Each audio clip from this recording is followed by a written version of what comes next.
Are you ready to see Charlie Kirk in action? We see frequently the left employing name-calling as a tactic to discredit and diminish the legitimacy of their opponents, labeling those with differing viewpoints as racist, fascists, or bigots, which is a clear attempt to shut down discussion and debate before it even begins. That's what this student did, where he called Charlie Kirk a fascist and a propagandist, but Charlie wasn't having any of it and came back at him with facts and common sense, which left the student speechless. But before I go on with the video, do subscribe for more discussions like this. You create a company that's like close to being a fascist, and then like... Okay. How am I... Sorry. Let's go through this. How am I a fascist? No. Dude, like you... Can you name one thing I believe that's fascist? You believe that, like... You are... But I'm such a bad fascist. I let the people who disagree in open mic to talk to me for 2 hours uninterrupted. Okay. I'm an awful fascist.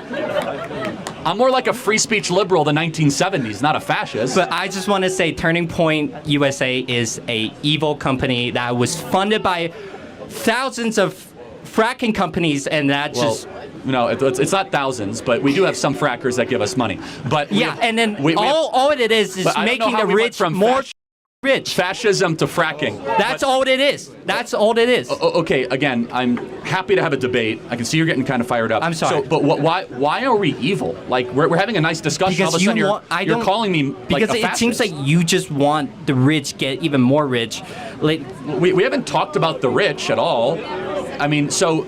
You don't even know my positions on this stuff. That's a typical leftist tactic. They keep labeling people with opposing views and terms like fascist or dictator without evidence to back their claim in order to discredit them. This strategy not only limits dialogue, but it also dilutes the meaning of those terms. The misuse leads to confusion and lack of clarity in public discourse, making it harder for the average person to distinguish between true authoritarian threats and ordinary political disagreement. This is a miserable attempt to dominate the narrative and paint the opposition not just as wrong, but as lacking morals and dangerous, since it basically capitalizes on the emotional and historical weight these terms carry, aiming to shut down debate and marginalize those labeled in such a way. This creates a hostile environment that discourages open intellectual engagement and reduces complex political ideologies to oversimplified dichotomies of good versus evil. In this polarized setting, the nuanced examination of issues becomes nearly impossible, as individuals are more likely to retreat to their ideological corners rather than engage in productive discussion.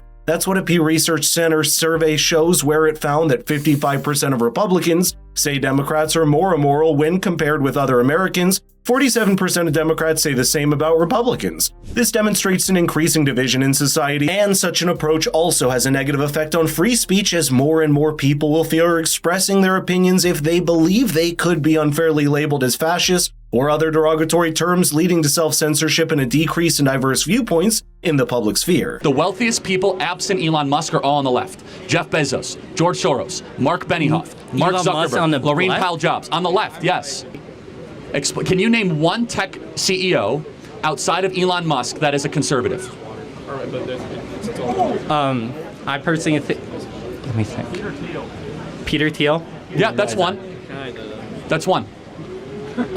Larry Page, Google, on the left, worth $120 billion. Sergey Brin, Google, $130 billion on the left. Laurene Powell Jobs, Mackenzie Bezos, Jeff Bezos. If they're on the left, what has they done that was like, quote unquote, to do the left stuff? Well, okay, so Larry Page gives money to left-wing NGOs all the time. Like, if you're on the left, I don't think you will ever be this rich. Well, they are. You know why? Because the left they're not. No, because they're not. The left is a scam. The left uses How is this? Let me tell you why. It's a good question, actually. The left uses people like you that think that, oh, we're going to fight the rich. Well, they protect their oligarchy. While you guys have to keep on working hard and never own anything, when we conservatives are the ones that actually want to restore the American middle class and bring jobs back to this country. How would you restore? Let me finish. The left uses people like you every day. Who is funding? Dude, I have never seen a leftist organization come to campus spreading their propagandas. Because the whole university is a leftist organization spreading propaganda. It's liberal.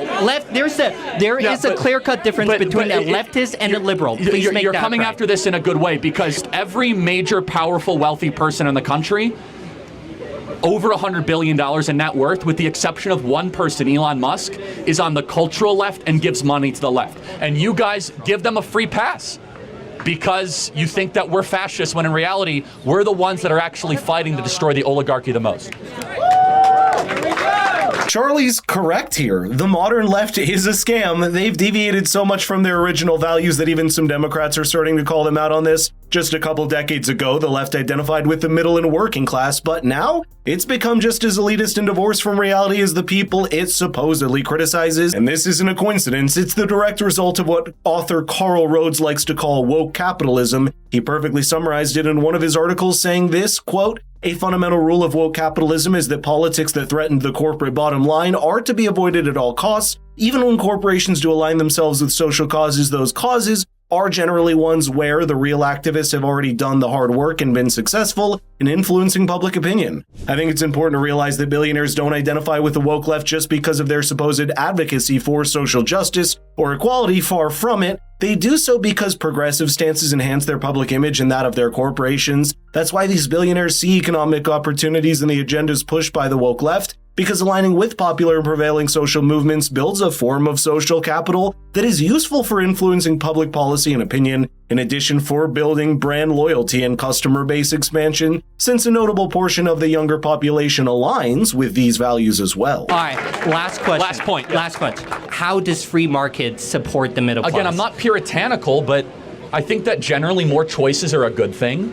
I think that generally supporting entrepreneurs is positive, but I think that mass immigration is really bad for American workers. There's no mass immigration. Well, first of all, how many people are... Wow.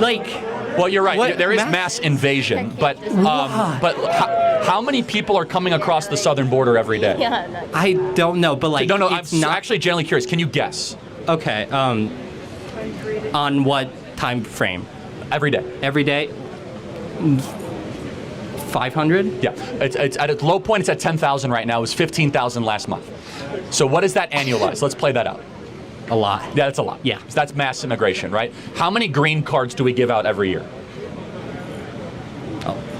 Probably a lot. Yeah, a lot. About 1.2 million, Well, right? what's wrong with giving out green cards? I'm not saying anything wrong. No, you said there's no mass migration. So I'm just trying to tell you, we do have mass migration, right? We have 3 million on the southern border, and then we have 1 million green cards, right? That's 4 million a year, right? Which is basically bigger than most U.S. states. Now, everything comes with a cost. When you have mass migration, you're going to get lower wages. But that means you're going to disenfranchise American workers. What, are you studying computer science? Yeah, I am. Okay, so you're an American born, I'm guessing, American raised? I don't want to assume. I wasn't, but okay. I moved to the U.S. Okay, well, you're an American now, I guess. I don't know, maybe. Yeah, or you're I am. Student visa? Okay, you're going to now have to compete.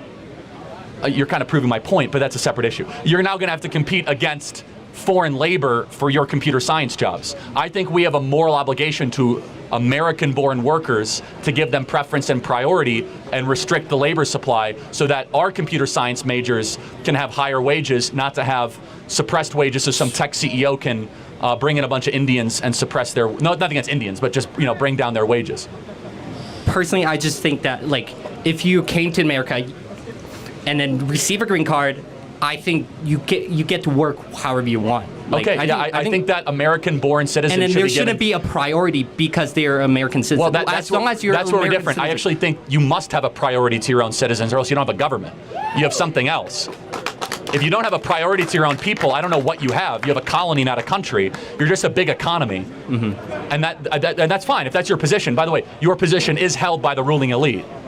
Where I think that we should have a country, not just a colony, where the American-born citizens should be given preference over foreigners. Nothing against foreigners, I think they're nice people, but the Americans should be given first preference. And by the way, any sane country believes that. We're like the only country in the world that says, and certain European countries, come on in and take whatever you want. These people are so detached from reality that its followers don't realize how massive the immigration issue is. They focus on the humanitarian concern and rights of illegal immigrants, but tend to underpay or dismiss the potential risks and problems associated with it. And that's why we see advocates from the woke left having an oversimplified understanding of the issue, which is neither helpful for crafting effective policies nor for addressing the legitimate concerns of national security and public welfare. Other than what Charlie mentioned, illegal immigration also puts a strain on public resources, Unauthorized immigrants burden education systems, healthcare facilities, and other public services, which are designed to cater to the citizens' needs. For instance, Federation for American Immigration Reform found that at the start of 2023, quote, taxpayers shell out approximately $182 billion to cover the costs incurred from the presence of more than 15.5 million illegal aliens. And illegal aliens only contribute roughly $32 billion in taxes at the state, local, and federal level. This means that the net fiscal cost of illegal immigration to taxpayer totals approximately $150.7 billion. Illegal immigration also undermines the rule of law and complicates efforts to maintain secure borders where smugglers and drug traffickers take advantage of it. This shortfall in understanding illegal immigration by the woke left prevents the effective addressing of this issue and threatens the security of the nation as a whole. What are your thoughts? Do you share the same sentiment of this young guy calling Charlie a fascist and a propagandist? Let's get the conversation rolling in the comments down below.